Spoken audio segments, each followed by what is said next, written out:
Salutations, everybody. It is Matty here today, and we've never quite seen something like this in my history of covering Bethesda game studios for 10 plus years. One of the biggest mysteries in gaming, if you were to ask me, is how in the world Bethesda Game Studios has managed to retain employees in an era of heavy crunch in the AAA video game space, and why exactly they seem to have this recipe for success that their employees are seemingly happy.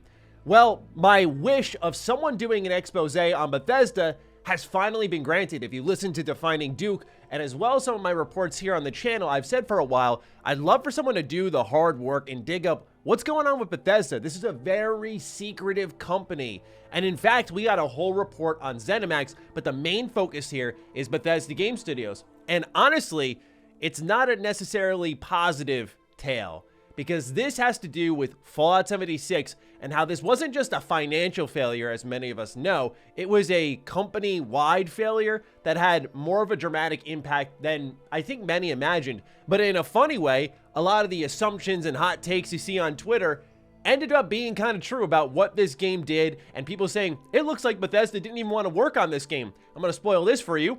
That's true. That's in the article. So there's a lot to dig into here, a lot of spicy stuff, and it's rare we see this from Bethesda. So we're going to comb through the highlights. I will have the full article linked down below. I read it in its entirety. We have 23 clips here that I screenshotted that I wanted to highlight that I know the audience would find very interesting. I didn't leave out any key details, but there are things that I do skip over a little bit here, mostly the aspects of crunch with the QA department, because that is an industry-wide issue that I've talked about extensively. It's not much different here from Bethesda Game Studios. I do highlight it in this video, as you will see. It's just not the main focal point because they talk a lot about Starfield, decisions behind Fallout 76, some things about Todd Howard even. So it's really fascinating because typically it's about the games being bad. It's not about the workplace being bad for Bethesda when it comes to their criticism. So let's dive into this. If you're new here and you're looking for all Bethesda news and information, you're in the right place. Consider subscribing. Let's begin by reading the opener.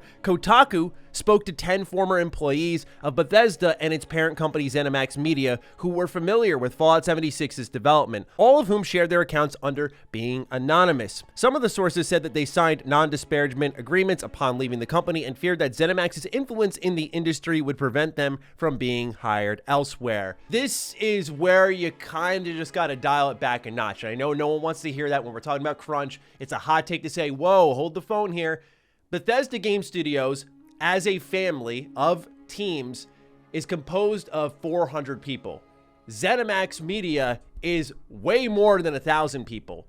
So keep in mind when reading this that these are 10 people that are telling the story for thousands. And that's not to say you dismiss it, but it's a lot of what I said with something like State of Decay with Undead Labs, where that was a case of a much smaller sample size of, I think it was 12 people talking for about 200, and I didn't really agree with that. But still, because this is such a rare situation, I do want to give it the conversation and read through it all, but I think that perspective is important here. And it does seem to be a company-wide issue, and there are some interesting things about leadership decisions that would make sense based off things that myself and many others had speculated on in the past. So again, that's why I want to entertain this discussion and read through some of it with you. So let's keep going. Testers who worked during the months leading up to the original launch said that they would crunch 10-hour days for 6 days a week as the game, being Fallout 76, trudged toward the beta's optimistic launch date of November 14th, 2018. QA contractors were rewarded with hourly pay, while permanent employees would work for slightly above that. But no matter how desperate their circumstances, two sources believed that their colleagues felt financially compelled to stay at ZeniMax, the largest games employer in the Rockville, Maryland area.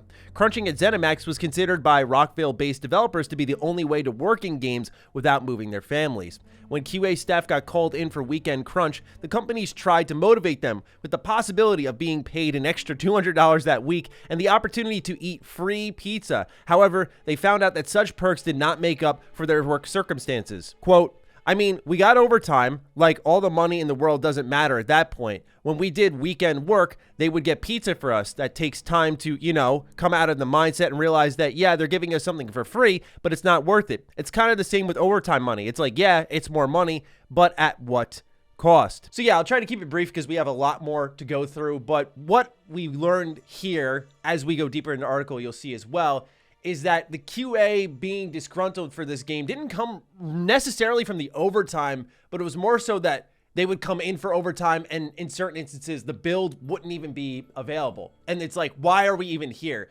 And there'd be a lot of anger and frustration built up from that. Like, this project, Fallout 76, was mismanaged from top level down to the bottom. And so that's where their frustration stemmed from. It's like, yeah, we're getting paid. Yeah, we're getting pizza. But sometimes we're just showing up to work on what's nothing. And you got to think about the human cost, if you will, of weekend, a day you're supposed to have off, you're working instead. What's the quality of life of that? Family events you may be missing out on. I am of the mindset that I understand why some games do need to crunch towards the finish line. I haven't heard of a game that hasn't done that, or anything of passion or anything creative that hasn't had that. Of course, we hear very rare instances of that, but for the most part, it seems to be common practice. I'm not trying to minimize it again, but just my interpretation of it. However, you do have to consider the human cost here of when you come in and the thing you're working on doesn't even matter. To me, that seemed to be the larger problem, is that people are like, yeah, we're getting paid for it. That's great. But it doesn't matter if, like, what we're doing here is not going to really matter for the final game. Here's where it starts to get a little more interesting.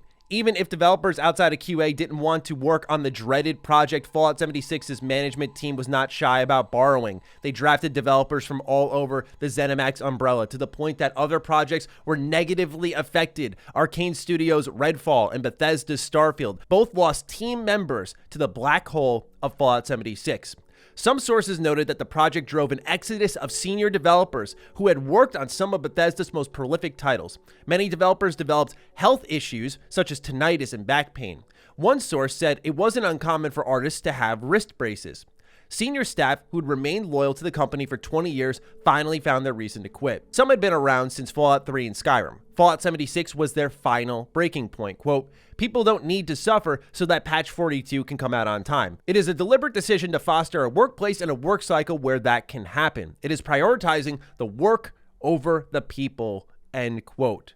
For better or for worse, Bethesda found a balance, and Fallout 76's predecessor went on to break franchise records. Releasing a follow-up with 0 NPCs, on the other hand, was a more brazen gamble that did not sit comfortably with developers who worked on 76, according to sources. A couple of sources Kotaku spoke with didn't feel that the teams had a coherent direction for what Fallout 76 was supposed to be during its initial 3-year development cycle. According to one source, Howard was supposed to be in charge of the game, but he spent most of his time working on Starfield, which reportedly started development after Fallout 4 shipped in 2015.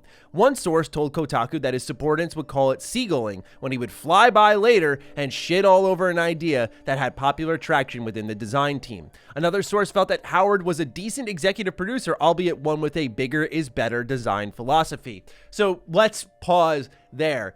Now we're starting to see the conflicts of reports and why a minimal amount of people in a report across such a large company can be hard to take seriously. Where you're seeing one say, he shit all over my idea. Probably someone who pitched the idea and took it personally. I work on games.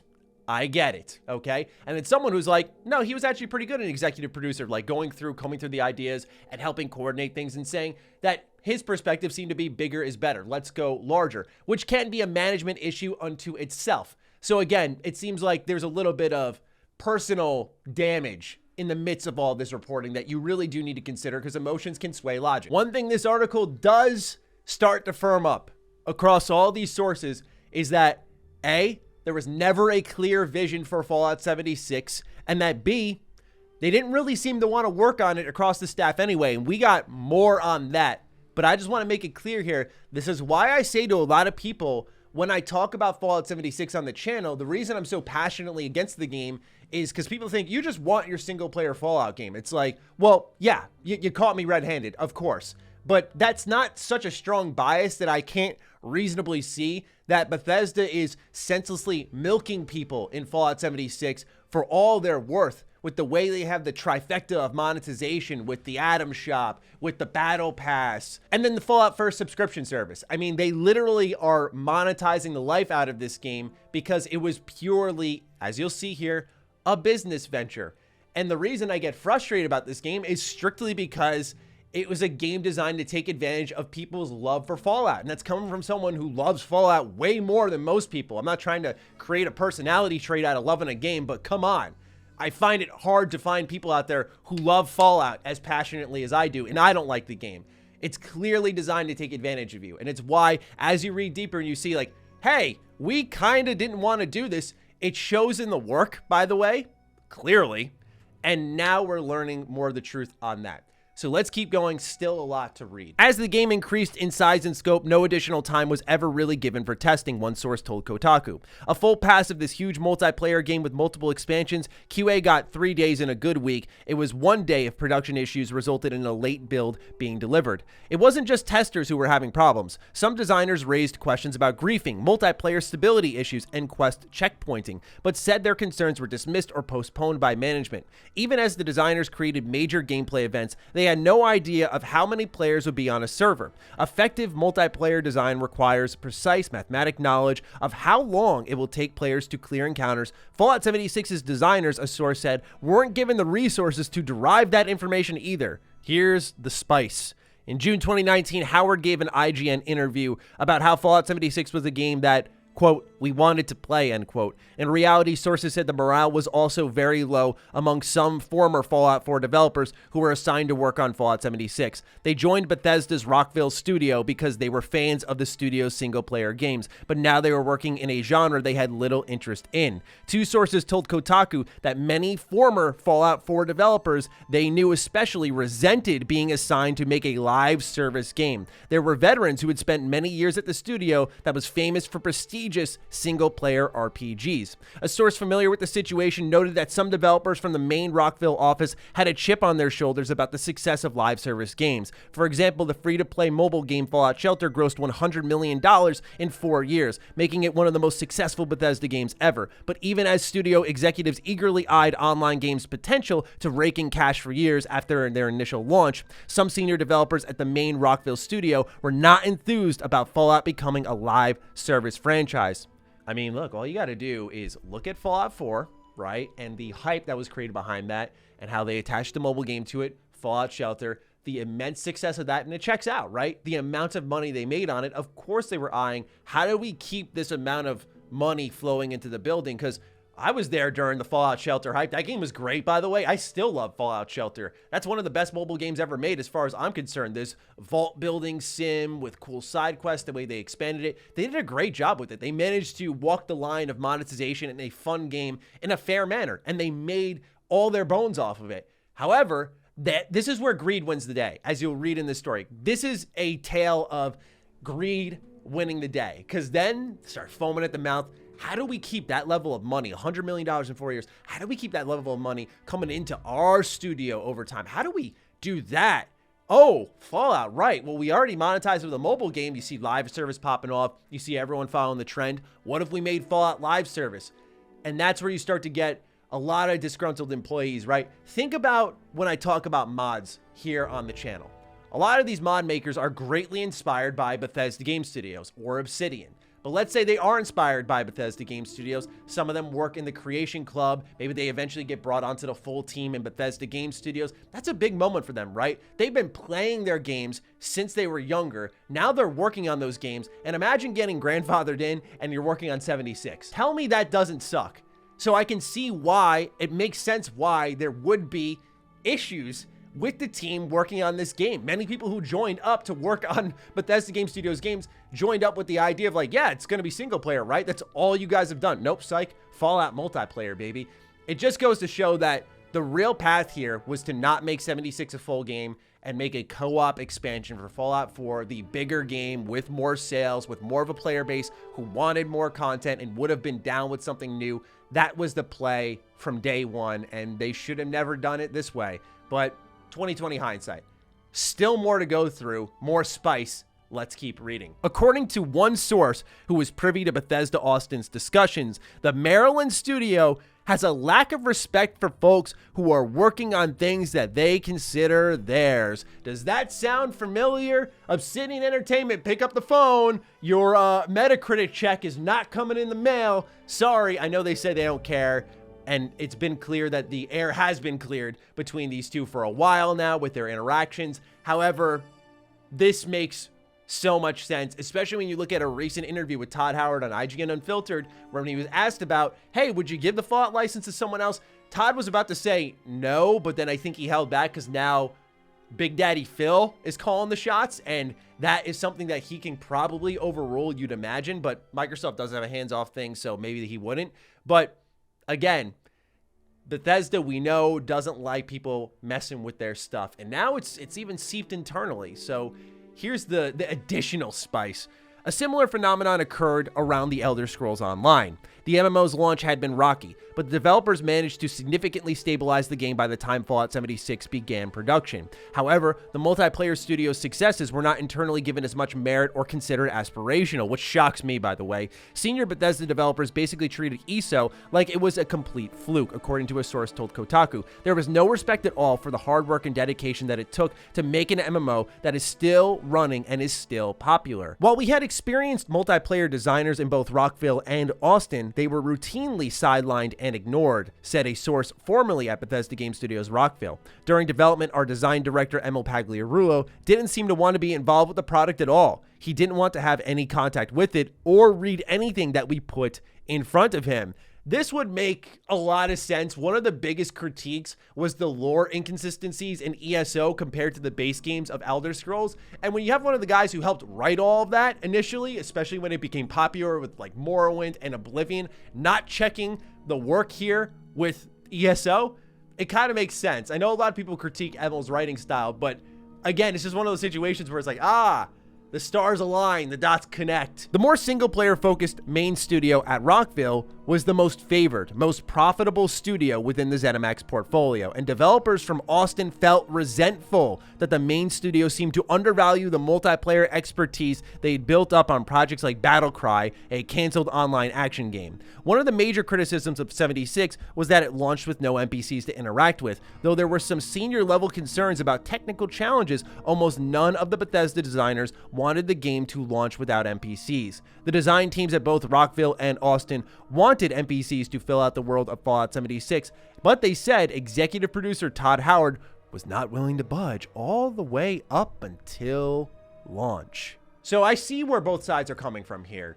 On one hand, I do think Bethesda Game Studios should respect the talent that they've hired that managed to have a great rebound like Elder Scrolls Online, and that there are people who are more knowledgeable in a certain field of video games than your single-player RPG developers are. This is where ego plays a bit of a factor. However, I have to be very objective here and say this about Bethesda Game Studios Austin.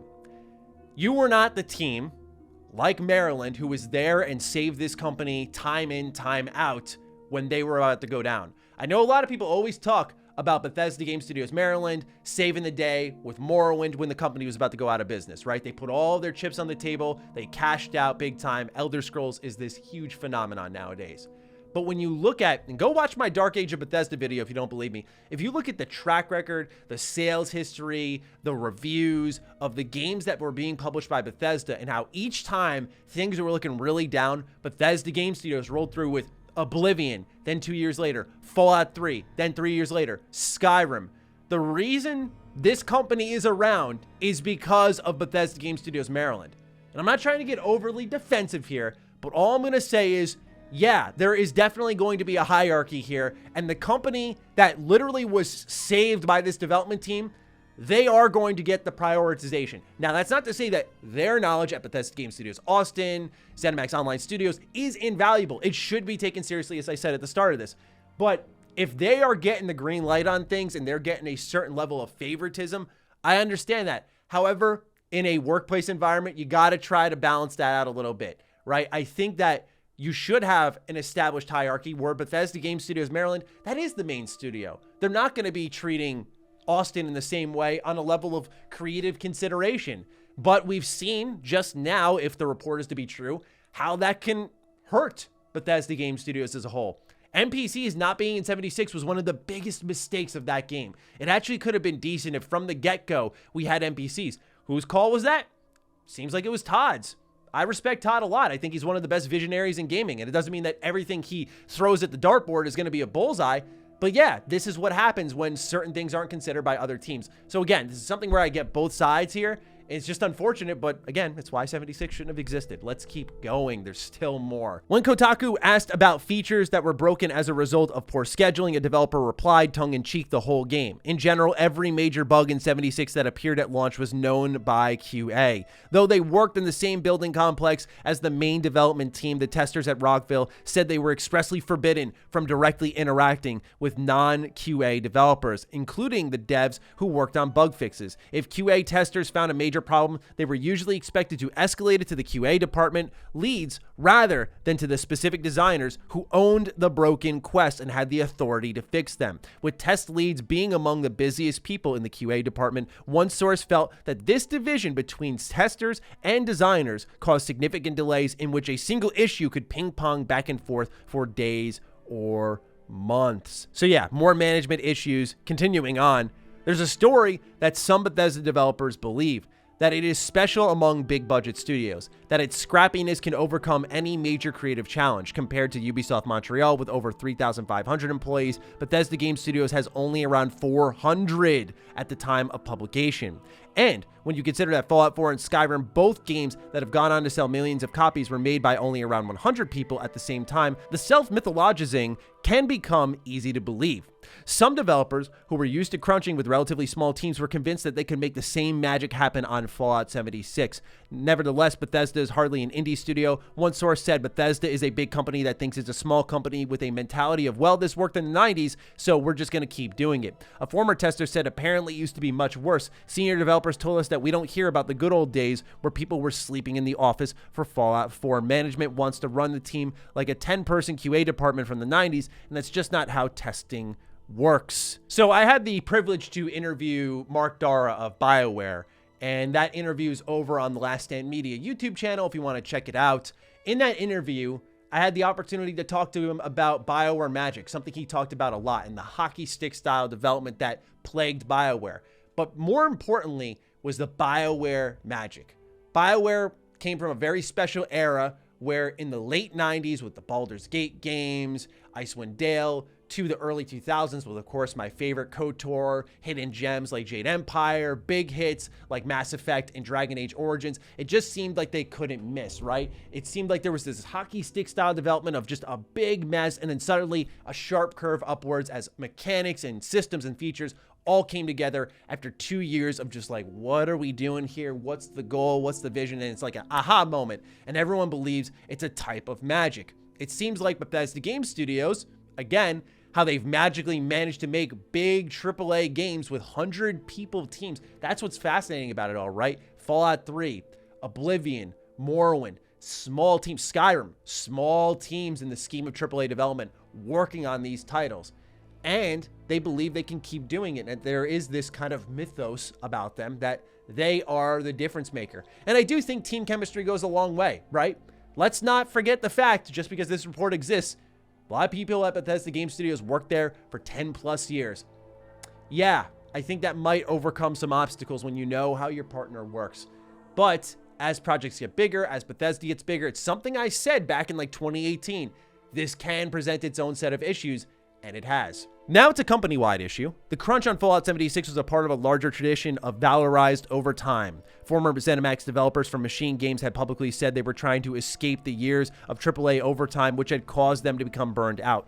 Multiple sources Kotaku spoke with said they had crunched on various other ZeniMax published games, such as Dishonored 2, Wolfenstein 2, The New Colossus, Skyrim, and Fallout 4. Multiple sources also told Kotaku that development staff, with notable exception of QA, were not under a mandate to crunch or explicitly coerced to do so. However, in practice, Kotaku was told by 4 sources developers still crunched on every one of those games, and one source said, I can't speak to whether it's scheduled on the production side, but everyone seemed to always know it was coming. Multiple sources from both design and QA stated that crunch on 76 was mandatory. Despite constant crunch, some testers believe that ZeniMax was one of the better companies since they converted QA to full-time instead of laying everyone off. However, a source said that testers were still afraid of speaking up after their working conditions to leadership. The fear they developed as temporary contractors persisted even after they were converted to permanent employees. In a 2019 interview, Howard acknowledged the existence of crunch at Bethesda, but felt that employees stayed because overtime was adequately managed. However, he did not completely disclaim the necessity of crunch, telling IGN, quote, "Every game deserves some amount of crunch at the very end," end quote. One source acknowledged that this was fair for the team to believe in putting in extra hours for Bethesda's fans. However, they were wary about the belief coming from leadership because it was admitting they weren't doing good enough planning. When asked about the interview from 2019, a former tester told Kotaku, "I find it absolutely disgusting," and Howard said Bethesda was really managing crunch because it means that either he was really ignorant of what was going on or he didn't consider QA to be a part of the studio. So not the prettiest picture, but one thing I couldn't help but note here is this is Kotaku style of reporting. What I mean by that, and I'm not trying to smear what reporting they've done here, which this is, believe it or not, actually a pretty good expose that does source like, hey, this is how many people said this is how many people said that. But one thing that I feel I would be remiss if I didn't mention is Kotaku has a tendency, and they did this with Undead Labs, to bury at the bottom of their reports the mentioning of some more balanced things. It's like they create a narrative, a perspective, and then at the bottom they tuck away like, hey, crunch for all these other Bethesda games, one of our major talking points of the article, wasn't mandated. You weren't coerced to do it. Like something we've heard with Rockstar where it's like, you might not have a job after this. Okay. Like with 76, it was mandatory. And you can see the difference, I put that in quotes, that it made. But this is Kotaku style reporting. They do bury these types of details that I think are important, to be fair, to the story that's being told. It shows that 76 was more catastrophic than the rest of the Bethesda family, but the effects of 76 as a creative decision have had a lingering impact on the style of games that Bethesda Game Studios should be making in the future, and the resentment that can build if they continue to go down the wrong path and not make single-player games. Wrapping this up, I know it's been a long video. Bethesda officially became part of Xbox Game Studios on March 9th, 2021, which placed Fallout 76 under Microsoft's stewardship. When asked whether or not the acquisition has improved the internal work culture within Bethesda, several sources offered lukewarm responses. One source suggested that Microsoft's emphasis of a hands-off culture towards its studios meant that new owners trusted Bethesda to take care of its own problems. Sources at Undead Labs also mentioned, as I've said in this video, that Microsoft had a hands-off policy, which they claimed allowed dysfunction to fester at their studios. Microsoft has like really amazing employee benefits, the source said, and all of us were looking at the benefits and saying, oh man, are we going to get these benefits? Are we going to get more parental leave and health benefits? And they were just like, no, nothing is changing. Don't look at these benefits and think that you're going to get them. So for those who have been reading this and thought to themselves, okay, Microsoft's going to make a difference. It seems like it'll make a difference on the creative front. Like it's going to make a difference on putting more money in the pockets of the creators and saying like, here's a bigger budget, go make something a little more special. But the hands-off approach might continue to haunt Xbox and, of course, now Bethesda. That's something we do need to keep an eye on long-term. But that is the long expose on Bethesda Game Studios. It's super interesting to see this kind of deep dive on their company's culture. The fact that 76 was such an all-hands-on-deck, no one wanted to be on this project type of movement, I find greatly disappointing, because it showed that the greed won for Bethesda Game Studios, and they wanted to make something that was going to make money when the stuff that they were making that was fun for them, fun for their fans, was making them money. They just saw the shelter money and said, we want more of that. And it's weird because Bethesda was a privately owned company, right? They had no obligation to shareholders. So this is why I call it greed, because it was just a desire for money. Not that as a company they don't need to make money, but they had no obligation to report to anybody. So those are just my thoughts on what's going on here with Bethesda Game Studios. The timing of this drop is interesting with the Bethesda showcase around the corner. It might be beneficial to Microsoft because they can quickly sweep this under the rug and say, yeah, what report? Check out this Starfield gameplay. Anyway, what do you think about everything that was shared in this video? I'm looking forward to seeing your thoughts. With that, be sure to follow me on Twitter, follow me on Instagram. Those links are in the description down below, as well as my Patreon. Do consider supporting that as it fuels all of the content here. Stay sexy, stay active. I love you all. Peace.